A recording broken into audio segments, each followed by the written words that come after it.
I'm AJ Green. You're watching NFL in London. Hey, we're recording here now. Hey. Is that a new sound effect? No, it's like I've got the Dick Vermeil speech in there, and then you just heard it. It's just Dick Vermeil crying. Yeah, what happened to my team? I do miss a coach that cries. I do. Well, you know what? Meth is a hell of a drug. Well. So Wade and Ryan here. It is the recap of week 6. We're back from a week absence. Well, Ryan had his brother. He had his brother in family town, getting drunk every day. We decided to try and hit every bar in London. Day drinking, and you can get away with it because your wife knows it's relatives. So exactly right. Just like I only get to see him once a year. Exactly. So we have to start drinking anew. If you and I started day drinking every day, your wife would be like, "What?" And he's away from his kids, right? So he's like, "This is like." Yeah. This is what I trained for all year. This is like his Olympics. It's like when two teams meet in Miami and they're like, "Our girlfriends are here. This is party town. Yeah, this is let's just AFC do it. Championship. Just do it. Let's just do it." The week leading up to the Super Bowl. So we're going to go through everything that happened in week 6 in the NFL. We're going to talk about the big game at in London, which was the Carolina Panthers and Tampa Bay Buccaneers. Yeah, it was a weird game. It was a cool game for a couple of reasons. Number one, we got to see a rule no one's ever heard of before, which is awesome. That little free kick, and I can't believe in my whole life I've never seen that rule. It's only I guess you can only do it at the end of the half, at the end of the game, right? Pretty much based on because you're not going to waste that chance, right? You've got one shot at it. Yeah, it's a pretty cool rule. It is a cool rule. I thought they'd have to do like a drop goal like in rugby and just like let it bounce once and just do that. But it would have been really cool. It's a real shame he missed it too because it would have been one of those games that we lost by a free kick. Yeah, well, it doesn't help when shame rhymes with Jameis. God, he was horrible, man. Look, I had I looked at this game to begin with and I thought Tampa Bay had the advantage. They beat them on the Thursday night game on a sweaty night in Carolina, but he was horrible. He was terrible. He was disgustingly horrible. Turnover machine, and it's just one of those things. Like him and Mariota, who also had terrible game. I think it's just like, have we seen the end of it?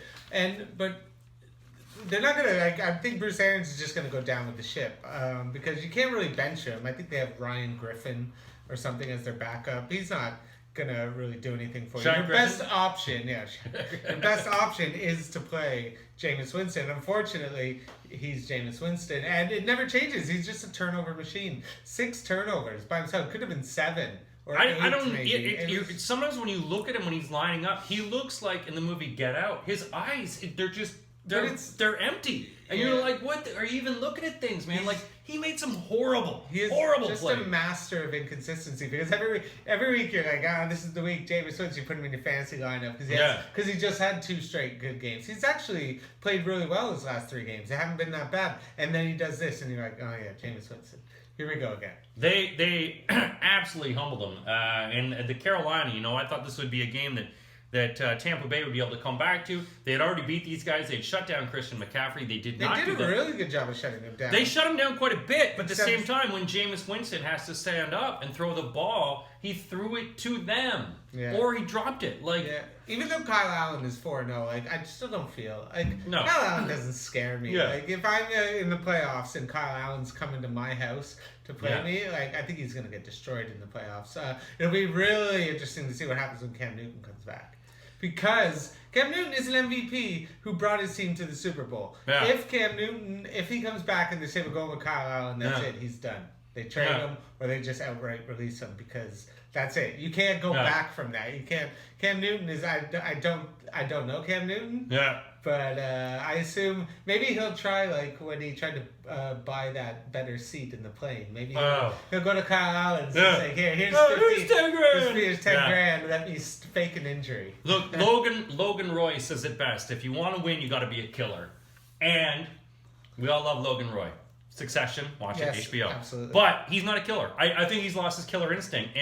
And Kyle Allen... Even Kyle Allen, I don't feel like... No, Kyle Allen, it looks like he's like a security guard at your condo complex. I feel Kyle Allen playing really well is one of the worst things that could happen to Carolina because you don't want... unless he just becomes this amazing quarterback, which I don't think he's going to be. I think he's just playing well because he's got a good defense behind him and he's got Christian McCaffrey.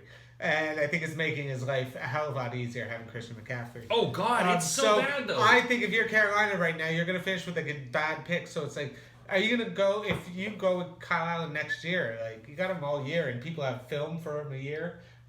I don't know. I think it's a weird spot to be in because you want Kyle Allen to do well, but I don't think he's going to be 35 touchdowns. No. Like, he won't even be Kirk Cousins. He's a substitute teacher. But he's playing well. He's a substitute teacher that eventually is going to put the film on a Friday. That's it. He's a substitute teacher you kind of don't mind. You know, like every now and then you get a substitute, you're like, this guy. We're not going to bust his balls today. Yeah, this guy's because his substitute teacher's here for a bit. You know, it's like when you're like, oh, we have a substitute teacher, and then you have a substitute teacher for a week, you're like, is Mr. or Mrs. dead? Yeah. You know, you're like, I think we're stuck with this guy. But anyway, it was, look, you've been to the stadium. I think a lot of people enjoyed the stadium. Fantastic. The only complaints we've heard so far is that the beer prices were jacked up. That apparently has nothing to do with the NFL. Nothing to do with the NFL UK. That is it's everything to do with the stadium. That is just something you accept in football, just like commercials. Sure. And terrible officiating. No. It's an amazing stadium. The NFL UK has done an amazing job. They put on a great experience for everyone. And such a great atmosphere for everybody, and amazing. So great. Now we move to Wembley. Back to obviously you can fit 28,000 people in Wembley, but you don't get the same sight lines. The one thing I really appreciated that all the pictures that people shared on social media of Tottenham was great sight lines. No matter where you were, it seemed like you really got a good view of the pitch. Yeah, no, because it was specifically designed for that reason. It just felt like there was a couple ones that seemed really steep in the end zone, but other than that, I think they just designed it with that in mind, and they nailed it. It's going to be great. It would even be great to watch a soccer match on it. Football. All right, let's go through some of the other games that we've had here. Ryan didn't do his predictions. I went 11-4 again this week. If you chose my picks, good for you. You made some money just like I did. My one ticket at Ladbrokes went 0 for 4, which is very upsetting. But that's coming off a week where I went going 4 for 4. Well, I don't feel I share my shittiness with the good. This is my third week in a row doing 11 correct, which pretty good. Well, you'll know the day you don't do well is the day you don't say. The day I haven't done well. The day we week just one. Jump right into the podcast. You can look at I can show you my records, obviously, because I got them on betting forums and I'm not going through the numbers. But the numbers are, you just follow me, and also just listen to the podcast, you see what my numbers are. Yeah, and just bet against me. So bet against Ryan. So we're going to go through some of the Week 6 games. We'll start with, the Giants-Patriots game. What can we say about that? This is what I think about this. Tom Brady threw 334 yards, but he didn't look like a killer. Like, he had 6 3-and-outs. The week before against Buffalo, he had 7 3-and-outs, which is very uncommon for a Patriots team. What that game showed me was that every team in the NFL has flaws now. That it just feels really open. The AFC is a dumpster fire right now. It's an absolute disaster. Like, of course the Chiefs have lost 2 in a row. Of course the Patriots are getting the number 1 seed. That's already pretty much guaranteed in the bank. Yeah. But from there, like, you got the Chargers 2-4, and the Patriots. Just that offense just does not look that scary. Josh Gordon had a bad looking tackle where he might be out. Edelman just didn't look the same. Sonny Michel can't do anything, and it just Tom Brady's throwing it away, afraid to again 300 yards, had 2 rushing touchdowns from 1 yard out. But he got stuffed on one of them. They're still the best team. They're still the number 1 seed team. I'll give them all the credit. Yeah. But they don't look as scary as they did 3 weeks ago. Their defense looks scary. Their defense is doing stunts, doing different formations. But again, this has been the most pathetic schedule in the history of schedules, in maybe the history of the NFL. I don't think any team has played a team with such poor records. And then they got the Jets next week. Yeah, and then they have to play the Dolphins 12 times. Yeah, it's just again, I don't think it's their fault. I think the NFL is just weird where at the beginning, I thought every team was competitive, and now every 80% of the league just looks terrible. Well, it also turns out, and we'll get into this, you're not allowed to touch Tom Brady or Aaron Rodgers, or else flags against you. Yeah, I know, right? But again, I think Daniel Jones just got over he got Bill Belichick, everyone does. He just learned the lesson that everyone does. like it was in The Matrix, you know, at the beginning where he makes him jump off the building. Yeah. And it's just like everyone falls. Yeah. Like, that's what it is being a rookie quarterback against Belichick. It's just like you're trying to jump over to the next building, but you're going to land on it. He does have your number, and he put this number down together. Patriots moved to 16. But it was competitive for a while. Like, even though the game was 35-14, it was actually... They did keep it in. They kept it interesting because the Giants' defense played well against Tom Brady. But also that Patriots defense played very well and God, forced a lot of turnovers. And that defense is hauling Tom Brady's ass through and through his retirement. The defense, and they had 14 points from a block punt and a touchdown. So their offense only got one more touchdown than the Giants. Like, again, I think the Patriots, when they lost Antonio Brown, I think it's really pissed off Tom Brady, and he's a bit angry now. And I think it's affected him because he doesn't have that true number one. And right now, I worry for the Patriots, and I'm excited for when they have these really tough games coming up. I'm not worried for them at all. I'm sure they're still going to the Super Bowl. Probably. It looks that way. Let's move on to the next one. Battle of the AFC North. Cincinnati Bengals facing the Baltimore Ravens. The Ravens in this one were 11.5-point favorites, which I thought was crap. I predicted this one 27-24. Final score was 23-17. Lamar Jackson... Lamar Jackson, listen, he had 150 yards rushing, which is insane. 150 yards rushing, yes. When you do that, you don't need to pass. But again, that's the sort of stuff that, that's really fun. And it's fun for 2 years. But we look at Cam Newton. Look what's happened to Cam Newton. He's going to lose his job at 29. Lamar Jackson is about half the size, like the size of Cam Newton. You think he can take those hits for that long? And listen, he looked good. Again, you're playing Cincinnati. They're only 5. You only beat them by, what'd you beat them by, like 6? 6 points, but it was 11.5-point spread. Cincinnati kept it in the game. Cincinnati, you just feel bad. Andy Dalton was rallying in this game. Cincinnati, you just feel bad for it. I think when they get A.J. Green back, I think we'll see a little pep in He was supposed to be back this week. Hopefully next week, because I got him on both my fantasy teams, so I'd love to play him. But again, Baltimore, this is just a win you needed in that division, especially with Cleveland. They look like they pretty much have it wrapped up. But again, Cleveland's going to have a really easy schedule at the back half. Because theirs was so tough at the front half. So it'll be interesting to see how Baltimore handles the back of their schedule. It'll be interesting. So next game, NFC, AFC. So I picked the Seattle Seahawks to lose to New Orleans. Cleveland. No. I'm telling you, Seattle. I picked Seattle to lose to New Orleans in the NFC Championship. Oh, in the NFC Championship. And Seattle, to me, Russell Wilson is on his best year. He's an MVP year. I told you, I didn't go for any of the flashy quarterbacks. I took Russell Wilson in every one of my fantasy ones, and he's been doing well. Russell Wilson, this is his year. The Seattle Seahawks, they just make it happen. How can you not love Russell Wilson? Like, Russell Wilson is like how I feel about Drew Brees. It's just like he's class. Like, I'm always gonna cheer for him. You can never count him down. Right now, he's the NFL MVP. He hasn't thrown an interception. He's been unbelievable. He's just winning games by himself, some of those throws he did last game were just insane. Like that one right in the back corner where, it was just unbelievable. He's so much fun to watch. His pocket presence, his ability to recognize other people around him. He just spreads it out. He just gets everyone involved. They did lose Disley with a torn ACL, I think, which really sucks because he was really good. He was very good. So they will need a tight end option. You know what they should do is they should try and trade for O.J. Howard in Tampa Bay. Well, they're saying O.J. Howard is up, and the Bears. They say he's up for the trading. So O.J. Howard on Seattle would be incredible. That would be such. He'd be very good. There's a lot of tight ends that are able to being underused, but Seattle continues to storm through. They're 5-1 now, and Cleveland. The rot continues. The pumpkin spice rot. Cleveland's had a ridiculously tough schedule, and I think that needs to be explained. They suffered a bit of bad luck because they have Freddie Kitchens as their head coach. I don't think he does not inspire any confidence in me, Freddie Kitchens. But again, Baker's become a turnover machine. Again, another 3 interceptions.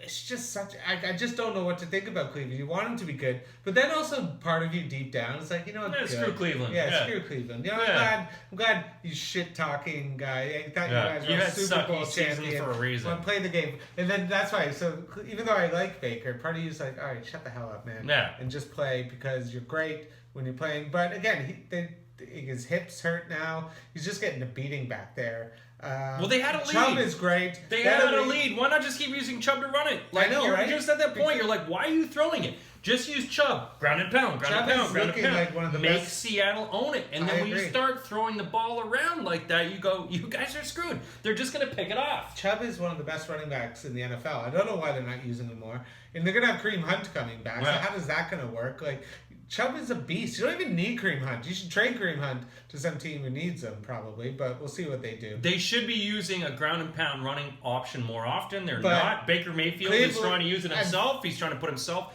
into the fold. And they should be using the running game. But when you have a lead like that, there should be no passing. There's no mistakes. You should all be running and ground and pound. Unfortunately, Cleveland now has a bye, and then they got New England. So good luck with that. Here's a game. Saints, Jaguars.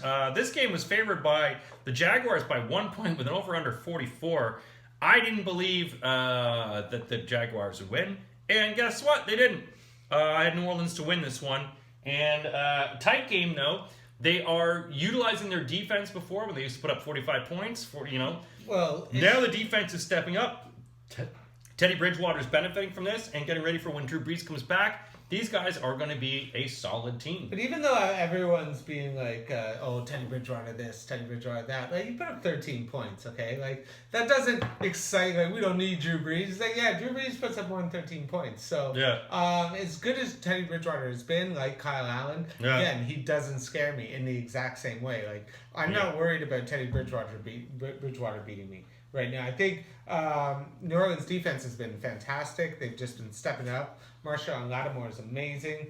And I think Gardner Minshew just had his first game being a rookie against a really good defense. And a really good defense can humble a rookie quarterback very quickly.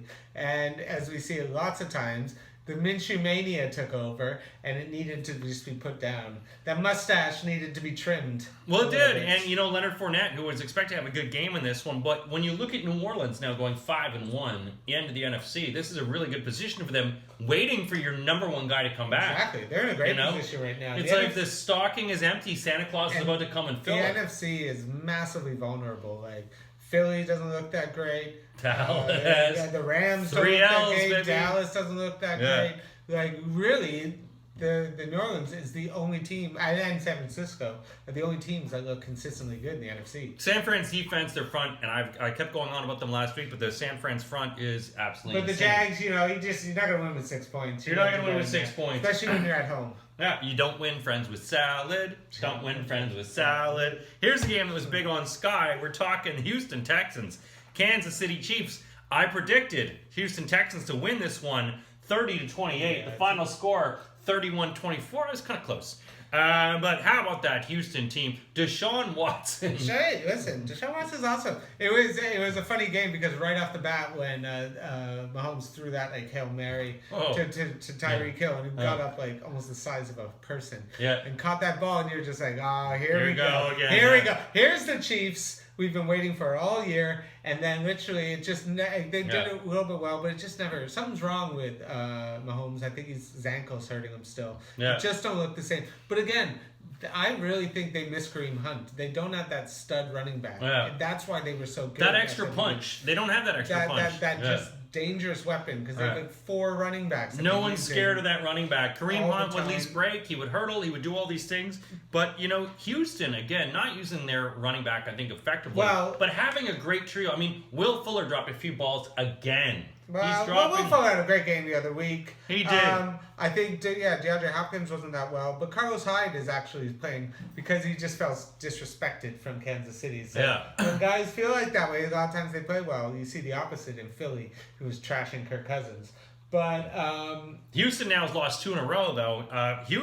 Kansas City lost 2 in a row. And 2 at home. 2 at home in a row. But they're supposed to be undefeated and unstoppable. It's supposed to be a difficult place to play. And right now, I don't have any guy. Houston is now the team I'm like, okay, maybe you can give the Patriots a good time. But right now, it looks like the only team who has given the Patriots a tough time is the Bills. Should be. They could get that offense going. Maybe they're the only team that can stop them. But maybe the Jets, Jets. Maybe next week, Darnold the Jets looks good. pulled in. They look good. We'll get into that game.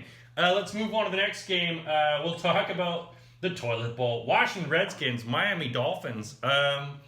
The big thing is that there was the porn. Was it Pornhub or one of these porn? Bang Bus. Bang Bus. Oh, the Bang Bus. I don't know. I don't watch.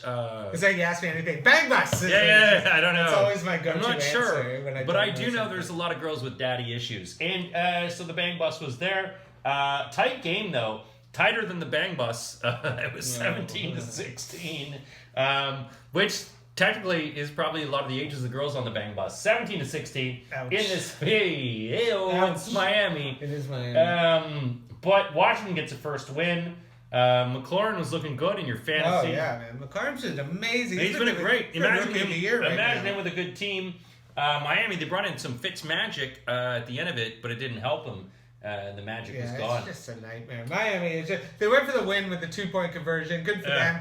But it really looked like they said, let's do a play that will guarantee that we don't win this game. And they like literally threw it to the 4. And it's like, okay, well, you clearly lost yards. First round draft pick. It's like you want to win the game. You know what you got to do is throw it into the end zone. That might help. Yeah. So I don't know if that was partly like, that's where you start the conspiracy theorists come out and be like, listen, man, they didn't even try to win the game in 2 points. They're like, we're getting that first pick. We want Tua from Alabama. So we're going to get him. There's nothing really to say about this game. These two teams are a disgrace. Nobody wants to watch it. I can't believe anyone from Miami even went to this game. Which also, again, going back to Tua. But I guess the good thing is for the Dolphins fans is you got to be excited for next year. You got 3 number 1 picks, 2 in the top 10 probably. So you can turn that. So the AFC East, but again, they're the Dolphins. But again, what I've been seeing too, when you talk about Tua and all the guys coming in, these new draft picks, it's like breaking a new shoe sometimes. It takes a while. And sometimes they turn out crap. And I'm saying this as a Bears fan when we chose Trubisky. But look, they've got a whole bunch of positions to fill, a whole bunch of things to do. Quarterback. Everything. They got everything. That problem is they don't even have a base. So even having a lot of picks this year, they're still going to be terrible next year. And the next year after that. So you really got to hit on these picks, Miami. You got to get the legacy players and guys. You don't have any foundation to base this on. No running game. Nothing. Why not go for, instead of a quarterback, why not going for the best running back in the game? Yeah, why not going for someone who's actually going to be there to get you the points and not someone who's going to toss them away? Because when you bring a college quarterback sometimes in, we've seen, whether it's Baker and some of these other guys, it's a different game than the NFL. Let's go to quarterback. Here's a guy that everyone said, this guy's done. Eagles, who were high-flying after a few big wins, and they had going to Minnesota. Again, I picked this game. I said Minnesota was going to come out flying in this game. I predicted this game 28-24 for Minnesota. It was 38-20. And they ended up winning. Stephen Diggs. 3 touchdowns. Diggs was fantastic. The Eagles just can't stop anybody. I thought this was going to be the deep ball. They cannot stop the deep ball. They can't stop the pass. It doesn't seem to matter no matter who plays them. It's a big game for Kirk Cousins, especially coming off last week to put 2 good games in a row to silence, especially going against Philly. No. Conference games are always big, so you need these. But again, I just think there's something wrong with Philly right now. They need Deshaun Jackson. I think with him back and him and Jeffrey. But again, this team just can't stay healthy. But then Ertz has been invisible. That defense can't stop anybody. And in the secondary, they need Darby. It's just the NFC. I actually think Minnesota's on the pace to now become one of the best teams in the NFC. Well, that team you got to really worry about. Here's the thing, and I was going to say about this: the NFC North now, to me, it's the stomach virus of the NFC because they're going to puke on you or shit on you. And the fact is, you've got the Green Bay Packers, Chicago Bears, the Minnesota, and you got Detroit, who are all playing good football. They're all over 500. And they're all over 500. Detroit, I mean, we're going to get into this game, which was a screw-over. Which they and should be Minnesota is coming back. The Bears are still winning. It's going to be, that's right. It's a fun division, especially in the last couple of weeks. And so, to me, the NFC North, all roads to the NFC go through the NFC North. That's what's going to happen in that, no matter what the 49ers are doing. But we'll move on to this. But Minnesota put up a great game. They were shut down. I had Dalvin Cook. He did all right. He wasn't as good as, I think Stephon Diggs. Give me the ball. Give me the ball. Give me the ball. Hey, I don't think he's going to get traded anymore. No. Well, I think if you show up and put up. But the coverage in those passes, there was those were dumping chumps. That's what I'm saying. Philly, it's just been very upsetting. Philadelphia, and then after that win 2 weeks ago, we were like, oh my God, they're going to be good. And now they're mercurial. So let's move on to our next one. Hey, Look, guys, all we have to do is make this extra point. It's the Atlanta Falcons, Arizona Cardinals. Now, this was 44-year-old kicker. This was my pick. I had this pick. I had Arizona to win this game. Atlanta was favored by 2.5. I thought Arizona would win by 4. They ended up winning by 1. Still good enough. That's a win. That's a betting win. The Falcons are a disaster. I think Matt Ryan. I actually bet on Matt Ryan to hit over 300 yards, which he did. Well, because he just has to throw all the time. Like, the defense can't stop anybody. Atlanta's a disaster. Dan Quinn's supposed to be a defensive coach, and this is the defense you're putting out. It's just terrible. Your offense, like, Matt Ryan actually played amazing. Like, Matt Ryan's throwing it all over the field, doing everything he can, but when your defense is giving up... Defense is horrible. The offensive line, he's being chased. They allowed 53 points against Houston the week before. And I think it's right now, you're in this tough position, like, where it's like you either... Because you have Matt Ryan, who's actually still playing good football. You need to salvage Matt Ryan. You need to salvage what's around him and make them into a competitor. Because you only got Julio for a couple more years. And then he loses Julio, because Julio's going to start getting older. He's going down by the schoolyard. He's going to start, but he's going to start getting older, and then it's going to get a lot harder. So I think... This is an opportunity where I think you got to fire Dan Quinn, get some new offensive guru, some offensive fun guy, get that offense, get a good defensive coordinator, and get this thing back on track. Because right now you don't want a full rebuild. Because Matt Ryan's, I think, is still playing well. I think this is just a failure of the team is just done with Dan Quinn. I think they got to get rid of him. This year's over. Yeah. But Kyler Murray, again, played well. Kyler Murray played great, but the fact, that they opened up, they had that hole that they allowed Atlanta to come back. They allowed this sort of gap to come back. It's funny you didn't mention Mold and Dan Quinn, because he's an old moldy guy. He's got to go. I would suggest, though, for the Atlanta Falcons, your best option is to trade Matt Ryan to the Bears. I think he would be a great addition to our team. Yeah, there you go. I think he would be very good for the Bears. He has got a lot of options. If you were going to rebuild, you could get a lot for Matt Ryan. Probably. Oh, God. He'd be so good. Like, seriously. We'll trade you Trubisky. Not Mac or any more deep. You wouldn't want Trubisky back. You have to be getting a quarterback if you're going to do that trade. Well, no one's going to want Trubisky. You know what? No, someone will take him. He went to UNC, which is close by. You're not going to trade him. And apparently he's really good at making hot dogs. So that might be good for the team. How about these guys? 49ers and Rams. Rams are favored by 3. I predict this one 28-27 for the 49ers. 49ers win. That defense, holy crap, they shut down everything. I know, it was like Jared Goff's worst performance. His offensive line, and I've said it before, his offensive line is horrible. Whitworth and everything they've lost, Whitworth looks like he's old, but that whole offensive line is messed, man. They can't protect him. It's just, know what it is, I think, it's just, without Todd Gurley playing out of his mind, this offense is not as good, and we're clearly seeing that. Like, the reason they were this ridiculous offense is because every time Todd Gurley touched the ball, he was a threat to score. He was getting like 20 to 22 touchdowns a year, which is insane for a running back. Now he's like playing like just like a regular old backup, and they can't move the ball. They got the same weapons, they got the same offensive genius in McVay, but Gurley is not the same, and it shows. And I think right now they're just not an impressive team. I don't think they're going to make the playoffs right now. Oh, I don't think so either. The Rams are really on a downturn right now because I don't think Gurley's healthy. Don't think he's coming back.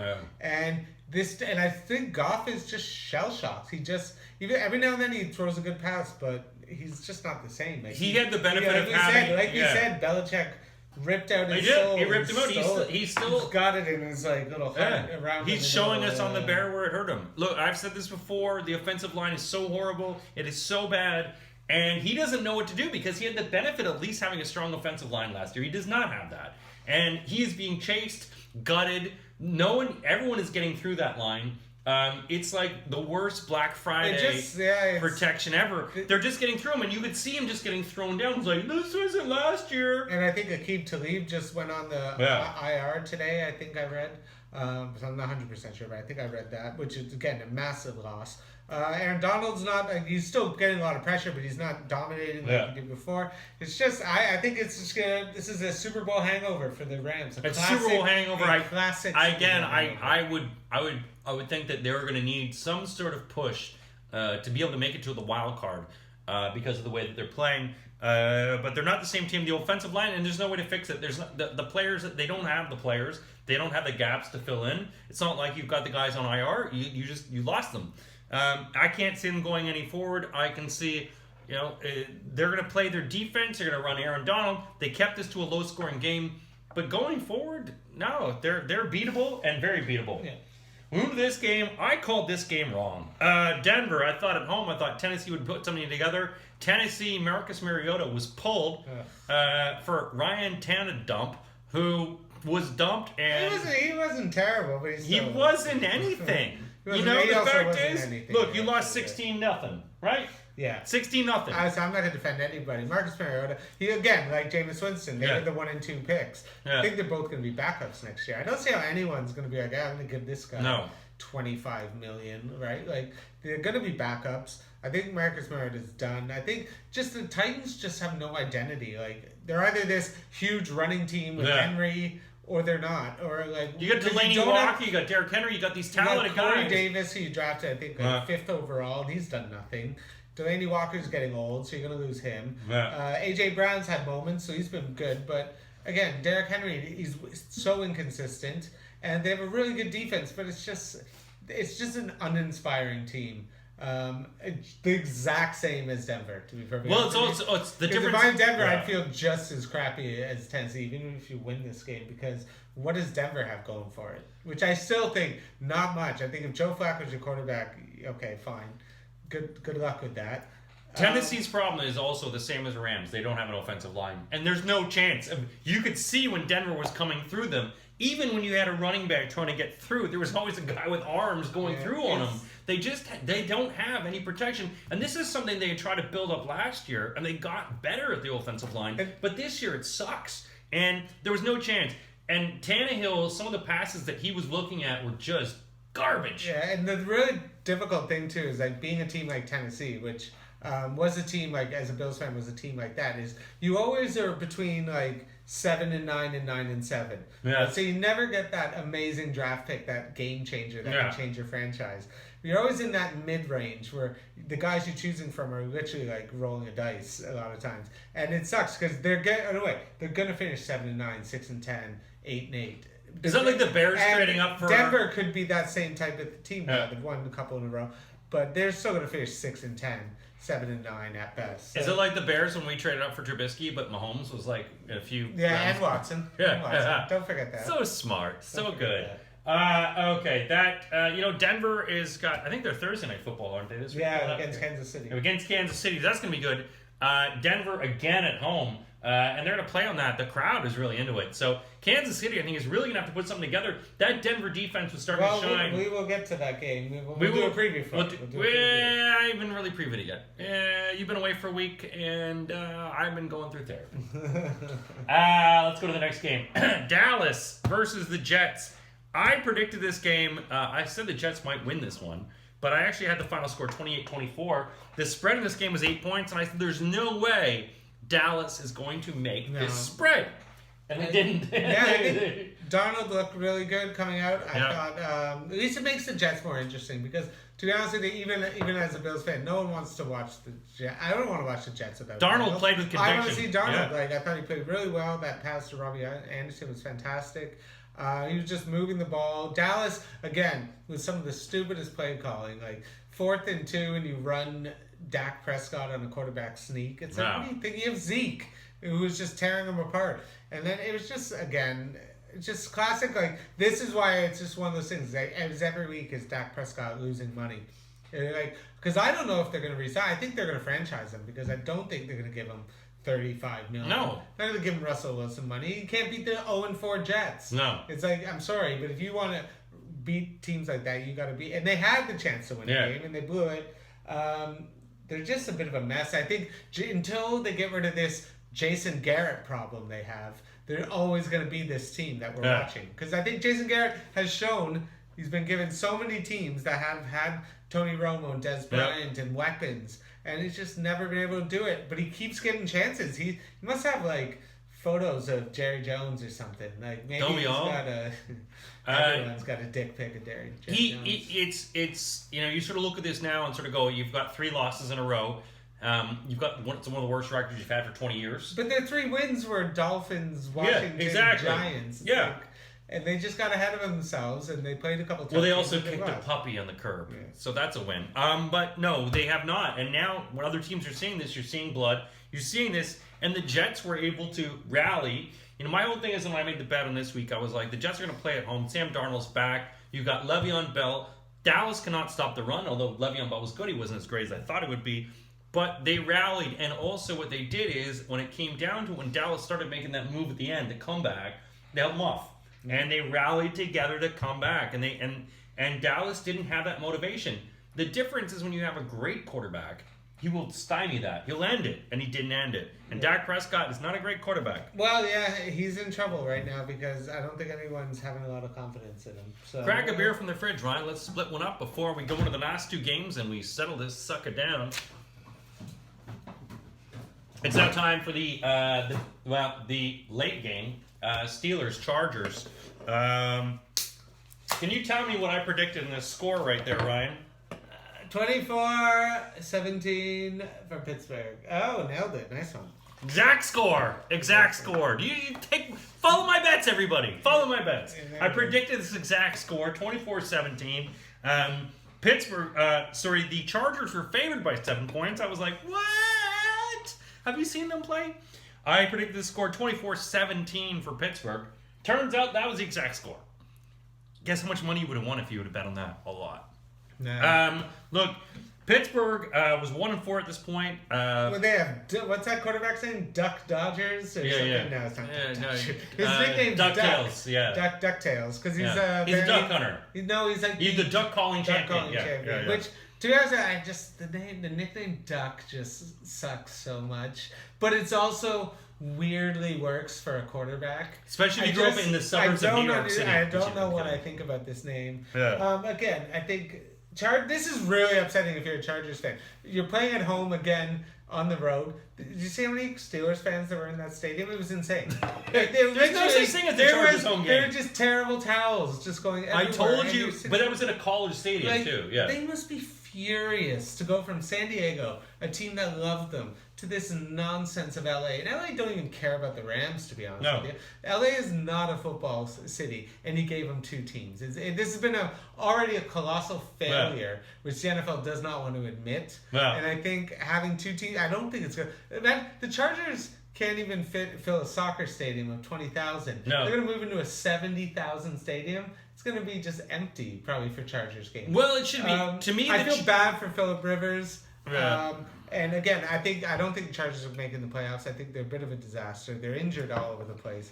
And it's just been really good for all the other AFC teams who everyone pegged in the Chargers as the guaranteed playoff spot. It's wide open now. 2-4, they're out. When you have a team from LA, to me, LA is a very fickle city. I've lived there before. And when you have a team like the Chargers, it's like you were a Disney kid who now makes a living in porn. You went from being this high elevated level, and now you're in the valley.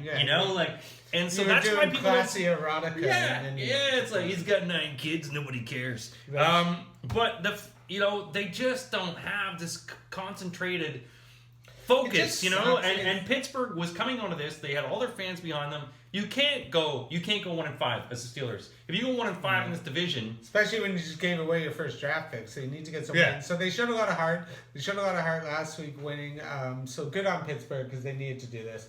But again, neither of these teams looks like they're going to the playoffs. Chargers, and a lot of people have picked the Chargers to do well, but it's like saying your ex-wife's going to get remarried again. She's not. And guess what? She's going to suck money out of you and call you crap on Facebook. Not me personally, but what I'm saying is that's what's happening in this situation. And that's it. That was it. Week 7 Thursday. No, we walk on to the last game, Detroit Lions, Green Bay Packers. Oh, yes. Oh, sorry. That was the Monday night game. Detroit Lions, Green Bay Packers. How about a hand for the refs? Hey, look, what a great game for the referees.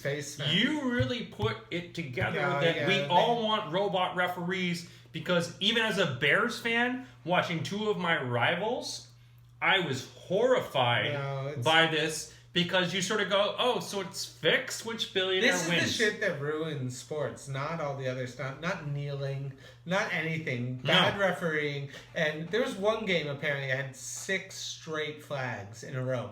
I think it was like the Arizona game, where there was literally, on 6 straight plays they tried to do, there was a flag.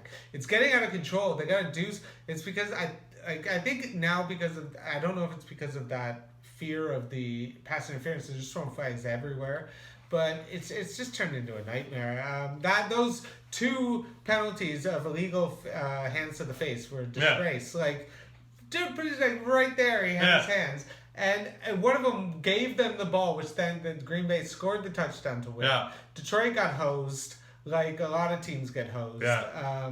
It's just unfortunate. It seems to always be the hard luck teams, you know. Like Detroit always seems to get them. Yeah. New Orleans always seems to get them. It always just seems to be either, you would know how to say it, like the small market teams always seem to get the worst jobbing. But again, Green Bay, Rodgers looked good. He played well, but again, I think it was also Detroit kicked 5 field goals, and if they would have got one of those in the end zone, they would have won. So it's also kind of on Detroit for doing that. It is kind of on Detroit. You gotta get in the end zone. As a guy who had Matt Stafford playing on fantasy, it drove me insane. Yeah, but they did. Green Bay has a great defense, but the fact is, when you have these gut punches from the referees who don't even call third team on the field, which is like, I refereed high school football. You should count. If you can't do that, I think every ref should be fired from that game. I'm sorry, but if you can't get a 13 men on the field, right, and that was a big play, fire them all. Screw them. I'm sorry, but that was absolutely disgusting. Yeah, it was terrible. Green Bay Packers have this Tom Brady thing. You know, if you touch, your penalty. It was the same thing. Aaron Rodgers got this. He's got them, the money in the pocket. This was a disgusting refereeing game. It really left a bad taste in your mouth. It's good if you're a Packers fan, but again, it's just upsetting. I think without Devontae Adams, Green Bay just really struggles to find receivers open. Yeah. But again, I think Detroit deserved to win that game. They were the better team. They got to get in the end zone, though, because that's how you're always going to lose. Look, the Green Bay's got that tight defense, but as I said before, Green Bay's got their tight defense, but I said, even as an NFC North guy, I believe in the Lions. I think they've really got something going on there. The Lions, and Matt Stafford is a good quarterback. Every team that plays the Lions this year thought it might be an easy game. It's not. There's no easy games, and they're going to not make it easy on anyone. They're going to make it tough, yeah. So, and then Ryan and I will do our picks, predictions. What, for the Thursday night game? You want to do the Thursday night game? We can do it, might as well, because we're not going to do our podcast after this. So Kansas City, Thursday Denver. night, so we'll talk about it. Kansas City at Denver. Kansas City favored by 3.5. Denver at home. I think this is a massive game for Kansas City. You lost 2 straight. You're going on the road now. You cannot lose 3 straight. I think you got Tyreek Hill back. You got a real. But right now, this is that game. If you go 4-3, like you're not even looking like you're gonna get that bye. And I think you're gonna have a real tough road. You're going to be going into New England. You're guaranteeing New England they've already won the conference. So I think they're going to be pissed off. They cannot lose 3 in a row. I think they're the better team. They're going to come out throwing it around. They're always up for the division games. Okay. Because I just don't think Denver, Joe Flacco, can keep up with Patrick Mahomes. I think Emmanuel Sanders, I think he got injured. Yeah. So that's going to hurt them because he's their best receiver. I don't believe in the running game. Their defense, even without Bradley Chubb, played well with the shutout, but you're going against Mahomes now. So I'm going to say Kansas City is going to win this 31-20. 31-20. I have it close enough. Look, Denver is playing on a high right now. Phillips Lindsay had a great game last week, but their defense is starting to act up. The fact is, you smell blood in the water now. The blood in the water is Kansas City. Sure. And Kansas City... Look, you've got Tyreek Hill, and Denver is going to have a problem defending the deep ball, but they will be up front, and they're going to come really close in this. But, again, Mahomes cannot lose 3. Andy Reid's not going to lose 3.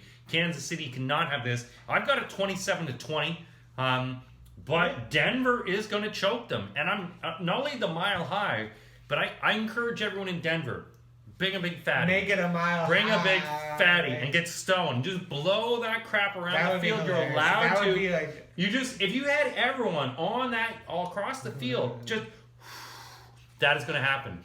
And you're going to slow down it. The over-under of this one is 48.5. I have it being an under. It's a Thursday night football, although some of the Thursday night games have been over. I see this, though. Kansas City will win. They'll win by 7 over the 3.5 points. But look for Denver's defense to show up. Join us every Sunday. We throw parties in Crouch End. Where is that? Hey, it's a celebrity neighborhood in North London. We're not celebrities, but there's a lot of people around here who are. Great pub. It's open to 1 a.m. Lots of screens. We sit there. Great chicken wings. Great burgers. Sunday roasts. We'll see you then, and we'll do our Week 7 preview coming up in a few days. Thanks and enjoy.